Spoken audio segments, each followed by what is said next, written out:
अस्सलामुअलैकुम। तो आज की इस वीडियो में हम कंपैरिजन करेंगे मारी और ओजीडीसीएल का और देखेंगे इन दोनों में से कौन सा स्टॉक जो है वो ऑयल एंड गैस का ज़्यादा बेहतर है। और हम ये जो कंपैरिजन करेंगे वो करेंगे इनकी प्राइस पर, इसके अलावा जो है इनका ईपीएस यानी कि अर्निंग पर शेयर पर, इसके अलावा पीई रेशियो यानी कि प्राइस टू अर्निंग रेशियो पर कि कौन सा जो है स्टॉक अपनी जो है अर्निंग्स के मुताबिक सस्ता है महंगा मिल रहा है। इसके अलावा डिविडेंड देखेंगे ये दोनों में से कौन सा स्टॉक जो है डिविडेंड यील्ड वाइज ज़्यादा अच्छा है। इसके अलावा ट्रेड डेट देखेंगे यानी कि जो दूसरी कंपनीज हैं उनमें इन दोनों कंपनीज का कितना पैसा स्टक है, इन दोनों कंपनीज को जो है दूसरी कंपनी से कितना पैसा लेना है। इसके अलावा एंड में हम देखेंगे which is better and why कि कौन सा जो है इन दोनों में से स्टॉक ज़्यादा बेहतर है और क्यों। लेकिन वीडियो में आगे बढ़ने से पहले अगर आपने मेरे इस चैनल को सब्सक्राइब नहीं करा है तो चैनल को सब्सक्राइब करके वीडियो को लाइक कर दें। इसके अलावा मैंने दो व्हाट्सएप ग्रुप भी बनाए हैं, एक पेड व्हाट्सएप ग्रुप है, एक फ्री व्हाट्सएप ग्रुप है। फ्री व्हाट्सएप ग्रुप का लिंक डिस्क्रिप्शन में है, आप लिंक पर क्लिक करके उस फ्री व्हाट्सएप ग्रुप को ज्वाइन कर सकते हैं। लेकिन फ्री व्हाट्सएप ग्रुप में मैं इतना ज़्यादा एक्टिव नहीं होऊंगा, ना ही जो आपके स्टॉक से रिलेटेड डिफरेंट सवाल हैं उनके आंसर करूंगा। अगर आप चाहते हैं कि आपके जो है स्टॉक से रिलेटेड सवाल मैं डायरेक्ट आंसर करूं तो आपको वो पेड ग्रुप ज्वाइन करना पड़ेगा जिसकी फीस सिर्फ और सिर्फ 100 रुपये है।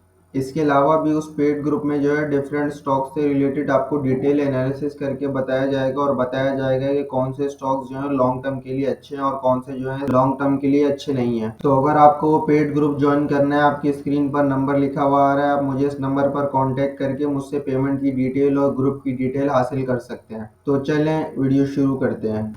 सबसे पहले अगर मैं इनका दोनों का ब्रीफ ओवरव्यू दे दूं तो जो मारी है वो जो है मेनली आपका जो है गैस सप्लाई करती है और जो ओजीडीसीएल है वो मेनली जो है ऑयल के बिजनेस में है। हालांकि ये दोनों बिजनेस जो है मारी भी तेल भी निकालती है और गैस दोनों निकालती है, लेकिन मारी का जो मेन फोकस है यानी मेन बिजनेस जो आता है वो आता है गैस से और ओजीडीसीएल का जो आता है वो आता है मेनली ऑयल से। और मारी जो है आपकी जो दूसरी सेकंड बड़ी डिस्कवरी है, पाकिस्तान की पहली जो बड़ी थी वो सुई थी जो पीपीएल के पास है और दूसरी जो है मारी है। लेकिन अब ये है मारी ने अपने आप को गैस आहिस्ता आहिस्ता जो है डाइवर्सिफाई भी कर रही है और अब ये आईटी बिजनेस और जो दूसरा मिनरल एक्सप्लोरेशन के बिजनेस है उसमें भी जा रही है। और ओजीडीसीएल ने भी ये अपने आप को थोड़ा सा डाइवर्सिफाई करने की कोशिश करी है और जो रेकोटेक है उसमें भी जो है ओजीडीसीएल का स्टेक है। बाकी अब हम आके अगर मारी और ओजीडीसीएल की प्राइस देखेंगे दोनों की प्राइस क्या चल रही है तो सबसे पहले हम मारी की देखते हैं। तो मारी जो है 684 पे ट्रेड कर रहा है। अच्छा, इसमें एक महीने में थोड़ा अच्छा मूव आया क्योंकि जो है इनकी एक नई डिस्कवरी आई थी शेवाल में जिसकी वजह से जो है इनका जो है शेयर प्राइस 500 से बढ़ के ऑलमोस्ट 680 पर आ गया। इससे पहले भी ये है 900 पर गया था, उसके बाद ये डाउन हुआ 500 तक आया, उसके बाद फिर थोड़ा ऊपर हो गया 550 560 और अब ये एक और जब इसकी डिस्कवरी आई तो ये 680 पर आ गया। तो हम इसकी प्राइस लिख देते हैं कि ये चल रहा है 680 पर मारी जो है। अब हम जाके देखते हैं कि ओजीडीसीएल की क्या प्राइस चल रही है करंट में। तो ओजीडीसीएल की अगर हम प्राइस जाके देखें तो ओजीडीसीएल जो है ये ट्रेड कर रहा है 232 पे। हम इसकी प्राइस जाके लिख देते हैं कि ओजीडीसीएल जो है 232 पर ट्रेड कर रहा है। ओजीडीसीएल की प्राइस मारी से थोड़ी कम है। अब हम आके दोनों कंपनीज का ईपीएस देखते हैं कि इन दोनों का जो है हाफ ईयर का भी ईपीएस कितना था। ईयर एंड का तो अभी नहीं आया हुआ क्योंकि ईयर एंड का जून में होता है, तो हम हाफ ईयर का देख लेते हैं।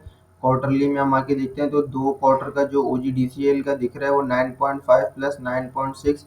तो हम ये एज्यूम कर लेते हैं कि 9.5 का इनका पर क्वार्टर आ रहा है, इसका मल्टीप्लाई बाय 4 कर देते हैं तो हमें जो है एक साल का पता चल जाएगा। तो एक साल का जो ओजीडीसीएल का आ रहा है वो आ रहा है 38 का अर्निंग पर शेयर। हम ओजीडीसीएल का जाके लिख देते हैं कि ओजीडीसीएल का जो बन रहा है वो बन रहा है 38 का ईपीएस ईयर का। बाकी अब हम जाके देखते हैं मारी का कि मारी का कितना बन रहा होगा। मारी का देखते हैं कि मारी के हाफ ईयर में कितना ईपीएस है। तो नीचे आके मारी का देख लेते हैं, मारी का ईपीएस आ जाएगा। ये जो था इनका पहले इनके जो थे शेयर्स काफ़ी कम थे जिसकी वजह से जो है इनका अर्निंग पर शेयर इतना ज़्यादा हो रहा था। अब इन्होंने जो है 800% बोनस शेयर अनाउंस करे थे जिसकी वजह से जो है इनके नंबर ऑफ शेयर्स डिवाइड हो गए थे और अब इनका जो अर्निंग पर शेयर भी कम हो गया है। तो अगर मारी का अर्निंग पर शेयर देखें तो पहले क्वार्टर में तो 15.99 था लेकिन अगले क्वार्टर में 9.3 है। मारी का अर्निंग पर शेयर थोड़ा कम इसलिए हुआ है क्योंकि गवर्नमेंट ने ये है जो लोकल प्रोड्यूसर्स हैं गैस की उनको जो कहा था कि आप अपनी गैस जो है थोड़ा कम प्रोड्यूस करें, क्योंकि गवर्नमेंट ने जो है इम्पोर्टेड कॉन्ट्रैक्ट कर लिए थे जिसकी वजह से हमें जो है इम्पोर्टेड गैस इस्तेमाल करनी पड़ी थी। लेकिन ये है आने वाले फ्यूचर में गवर्नमेंट जो है वो कॉन्ट्रैक्ट आहिस्ता आहिस्ता कम कर देगा ताकि ये है जो लोकल प्रोड्यूसर्स हैं उनसे गैस खरीदी जाए। और इसके अलावा भी ये है मारी की एक और डिस्कवरी भी आई थी, अगर मैं आपको यहाँ ला के दिखाऊँ कि इन्होंने मेंशन भी करा था कि जो शिवा डिस्कवरी है इनकी वो भी आई है वजीरिस्तान ब्लॉक की। और उससे जो है ये 26 MMSCFD जो है गैस की प्रोड्यूस करेंगे। इसके अलावा जो है 244 बैरल्स जो है ऑयल के जो है वहाँ से निकालेंगे डेली। तो हम एज्यूम कर लेते हैं कि इनका जो अर्निंग पर शेयर होगा वो तकरीबन तकरीबन 11 का होगा पर क्वार्टर ऑन एवरेज मैं लगा रहा हूँ। तो 4 से मल्टीप्लाई करते हैं तो 44 का जो है मारी का जो आपका ईपीएस बन रहा है मारी पेट्रोलियम का। हम मारी का यहाँ आके लिख देते हैं कि 44 का मारी का बनेगा। तो हम अगर मारी की जो प्राइस है इससे जो है इसका अर्निंग पर शेयर डिवाइड करते हैं, हमें इसका पी रेशियो आ जाएगा 680 डिवाइडेड बाय 44। तो मारी का जो पी रेशियो बन रहा है वो 15.5 का कुछ बन रहा है। हम 15 ले लेते हैं कि मारी का पी रेशियो जो है 15 का बनेगा। काफ़ी हाई पी रेशियो है मारी का। हम ओजीडीसीएल का देखते हैं तो ओजीडीसीएल की जो करंट प्राइस है वो 232 है। डिवाइड कर देते हैं हम 38 से, तो ओजीडीसीएल का जो बन रहा है 6 का बन रहा है पी रेशियो। ओजीडीसीएल का पी रेशियो कम है, लेकिन ओजीडीसीएल का पी रेशियो इसलिए कम है क्योंकि जो है इनके पैसे फंसते हैं सर्कुलर डेट में। मारी के ये है पैसे फंसते नहीं है सर्कुलर डेट में, क्योंकि मारी जो अपनी गैस सप्लाई करता है वो मेनली फर्टिलाइजर प्लांट को करता है, फौजी फर्टिलाइजर और जो थोड़े से आपके एग्रो फर्टिलाइजर के प्लांट्स हैं उनको। तो मारी को ये फायदा होता है जो ये गैस सेल करते हैं उनके इसको जो है कैश के प्रॉफिट्स मिल जाते हैं। लेकिन ओजीडीसीएल का ये मसला है कि ओजीडीसीएल जिनको ऑयल और गैस सप्लाई करता है उससे जो है इनको पूरे पैसे नहीं मिलते। सारा जो इनका पैसा स्टक होता था सर्कुलर डेट में। लेकिन ये अब पुरानी बात हो गई, क्योंकि अब भी अगर आप जाके मैं आपको दिखाऊंगा भी ओजीडीसीएल के ट्रेड डेट्स, अब जो है ओजीडीसीएल का सर्कुलर डेट इतना ज्यादा नहीं फंसता और ये अब इनको जो है 100% जो अपना रेवेन्यू है वो रिकवर हो रहा है। तो मेरे ख्याल से जो मारी की जो पी रेशियो होना चाहिए था वो 10 तक हो सकता था मारी का, क्योंकि मारी एक अच्छी कंपनी है। लेकिन 15 का पी रेशियो मेरे ख्याल से थोड़ा सा ज़्यादा हाई है।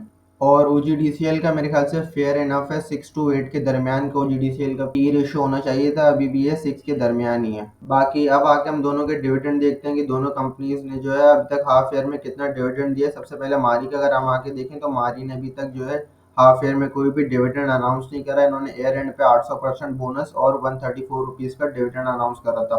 तो हम मारी का आके लिख देते हैं कि डिविडेंड इन्होंने भी जीरो अनाउंस करा है। ओजीडीसीएल का अगर हम आगे देखेंगे ओजीडीसीएल ने हाफ ईयर में जो है कितना डिविडेंड अनाउंस करा है, तो नीचे आके ओजीडीसीएल का देख लेते हैं। तो ओजीडीसीएल ने फर्स्ट क्वार्टर में 3 रुपए का करा था और जो आपका हाफ ईयर है उसमें 4.5 का। तो यानी टोटल ओजीडीसीएल ने जो करा है 3 प्लस 4.5 7.5 का जो है ओजीडीसीएल ने डिविडेंड अनाउंस करा है। मेरे ख्याल से मारी ने भी जो है डिविडेंड इसलिए अनाउंस नहीं करा क्योंकि मारी जो है दूसरे वेंचर्स में जा रही है। इन्होंने 10 अरब रुपए लगाए हैं अपने जो आईटी सेक्टर के बिजनेस है उसमें। इसके अलावा भी जो है 1 अरब इन्होंने जो है मिनरल एक्सप्लोरेशन में भी लगाए। तो जब भी मेरे ख्याल से मारी ने भी इतना ज़्यादा डिविडेंड नहीं दिया। इसके अलावा भी जो है इन्होंने ईयर एंड में काफ़ी ज़्यादा बोनस शेयर और डिविडेंड दे दिया था, तो मेरे ख्याल से वो भी एक रीज़न हो सकता है हाफ ईयर में डिविडेंड ना देने का। बाकी अब हम आके जो है इनके फाइनेंशियल स्टेटमेंट्स में इन दोनों के आगे ट्रेड डेट्स देखते हैं कि इन दोनों कंपनीज के जो है कितने पैसे फंसे हुए हैं दूसरी कंपनीज पर। सबसे पहले हम आके मारी के देखते हैं कि मारी के जो है कितने पैसे फंसे हैं दूसरी कंपनीज में। नीचे आके मारी के हम सबसे पहले जो हमें करंट एसेट्स में दिखेंगे कि ट्रेड डेट्स कितने हैं। तो मारी की ये शो हो रहे 81 बिलियन के जो थे मारी के पहले थे ट्रेड डेट्स, जो कि अब कम होके 74 बिलियन के हो गए, जो कि काफ़ी अच्छा साइन है कि इनके ट्रेड डेट्स पहले से कम हो गए। इसके अलावा भी ये है कि ट्रेड डेट्स बहुत ज़्यादा नहीं है, क्योंकि जितनी बड़ी कंपनी मारी है उस हिसाब से ट्रेड डेट्स बहुत ज़्यादा कम है। अभी मैं आपको ला के ना ओजीडीसीएल के भी दिखाऊंगा कि ओजीडीसीएल के कितने ज़्यादा जो है ट्रेड डेट्स हैं। तो मारी के लिख देते हैं कि 74 बिलियन के जो है सिर्फ मारी की जो ट्रेड डेट्स हैं। अब हम आके जो है ओजीडीसीएल के देखते हैं कि ओजीडीसीएल के जो है कितने जो है ट्रेड डेट्स हैं। तो ओजीडीसीएल के हम आ जाते हैं यहाँ पे ओजीडीसीएल की फाइनेंशियल स्टेटमेंट पे। नीचे आके जो है हम इनके करंट एसेट्स में इनकी भी जो है ट्रेड डेट्स देखते हैं। तो ये देखिए ओजीडीसीएल के जो टोटल अभी तक ट्रेड डेट्स हैं वो 602 अरब रुपए के। हालांकि ये ट्रेड डेट्स अभी भी बहुत ज़्यादा हैं, लेकिन अगर हम इसको पिछले जो है पिछले साल थे वो 635 थे, जो कि अब कम होकर 602 हो गए। तो ये एक अच्छा साइन है कि ओजीडीसीएल के जो है ट्रेड डेट्स कम हो रहे हैं। लेकिन फिर भी अभी भी अगर ओजीडीसीएल के देखें तो काफ़ी ज़्यादा 600 अरब के जो है ट्रेड डेट्स हैं, क्योंकि ये एक मसला है कि जो है ओजीडीसीएल के जो पैसे काफ़ी जो है फंसे हुए हैं दूसरी कंपनीज पर। तो अगर इनको पैसे रिकवर हो जाते हैं तो ओजीडीसीएल काफ़ी जो है अच्छी कैश की पोजीशन में आ जाएगा और इनका जो वर्किंग कैपिटल है वो काफ़ी ज़्यादा इंप्रूव हो जाएगा और इनको जो लिक्विडिटी के मसाइल चल रहे होते हैं वो भी जो है इनके सारे जो है हल हो जाएंगे। बाकी अब आ जाते हैं हम मेन क्वेश्चन पे कि which is better and why. अगर आप पास परफॉर्मेंस कंपेयर करें तो मारी ने जो है बहुत बेहतरीन परफॉर्मेंस दी है पिछले 20 साल में और आपकी जो है ओजीडीसीएल को फार पीछे छोड़ा हुआ है। इसके अलावा जो आपका केएसई 100 का इंडेक्स है उससे भी ज्यादा जो है मारी ने आपको रिटर्न दी है। लेकिन करंटली मुझे ऐसा लगता है मारी की प्राइस काफी ज्यादा हो गई है और इसका जो पी रेशियो काफी हाई है। तो मेरे ख्याल से जो मारी का पी रेशियो होना चाहिए वो 10 का होना चाहिए। लेकिन हो सकता है कि इनका जो अगले 2 क्वार्टर का ईपीएस है वो और ज़्यादा बेहतर आए, क्योंकि एक तो ये है गवर्नमेंट इनसे आने वाले टाइम में गैस ज़्यादा खरीदेगी, क्योंकि गवर्नमेंट जो इम्पोर्टेड जो इनके कॉन्ट्रैक्ट्स हैं वो आहिस्ता-आहिस्ता कम करेगी और लोकल जो आपके प्रोड्यूसर्स हैं गैस के उनसे गैस ज़्यादा खरीदेगी। इसके अलावा भी ये है इनकी एक और जो डिस्कवरी है ये शिवा की, उससे भी ये इनका अर्निंग पर शेयर ज़्यादा होगा। तो मैंने 44 का लिया, हो सकता है इनका अर्निंग पर शेयर साल का है, हो सकता है 50-55 का आ जाए, और उस हिसाब से जो इनका ईपीएस बनेगा वो ऑलमोस्ट जो है 12-13 का बनेगा। इसके अलावा भी ये है जिन्होंने आईटी सेक्टर और जो मिनरल में पैसा लगाया उसमें भी हो सकता है इनको जो है कुछ इनकम आए। इससे ये है इसका पी रेशो हो सकता है 10 से 11 के दरमियान ही आ जाए साल के बाद। और ओजीडीसीएल का ये है कि मेरे ख्याल से काफ़ी अच्छी कंपनी लग रही है, क्योंकि इनके जो है ट्रेड रेट्स आहिस्ता आहिस्ता कम हो रहे हैं और इनके जो है कैश प्रॉफिट्स इंक्रीज हो रहे हैं, और इनका जो पैसा पहले फंसता था वो क्या नाम है कम फंसने लग गया है, और ज़्यादा से ज़्यादा जो पैसा है इनको रिकवर हो जाता है। तो मेरे ख्याल से तो दोनों ही बेहतरीन कंपनी है ऑयल एंड गैस सेक्टर की। अगर आप देखें तो पीओएल और पीपीएल थे, दोनों ये बेहतर कंपनी है, और मेरे ख्याल से तो आपको इन दोनों जो है कंपनीज में इन्वेस्ट करना चाहिए, क्योंकि दोनों जो है काफ़ी ब्लू चिप और अच्छी कंपनीज लग रही है मुझे अगले 1 से 2 साल के लिए। बाकी मारी जो है वो करंट प्राइस पे थोड़ा सा ज़्यादा एक्सपेंसिव है, अगर मारी आपको ये है 600 से कम पे रेट पे मिले तो ज़्यादा बेहतर है। और ओजीडीसीएल भी ये है, अगर आपको 210-200 के दरमियान पे मिल जाए तो काफ़ी ये अच्छा स्टॉक हो सकता है। तो मेरे ख्याल से तो ये है, आपको दोनों जो है शेयर्स आपके पोर्टफोलियो में होने चाहिए, क्योंकि दोनों जो है काफ़ी अच्छे शेयर्स हैं। बाकी उम्मीद है आपको हमारी ये वीडियो अच्छी लगी होगी, और ऐसी मज़ीद वीडियोज़ देखने के लिए चैनल को सब्सक्राइब करके वीडियो को लाइक करें।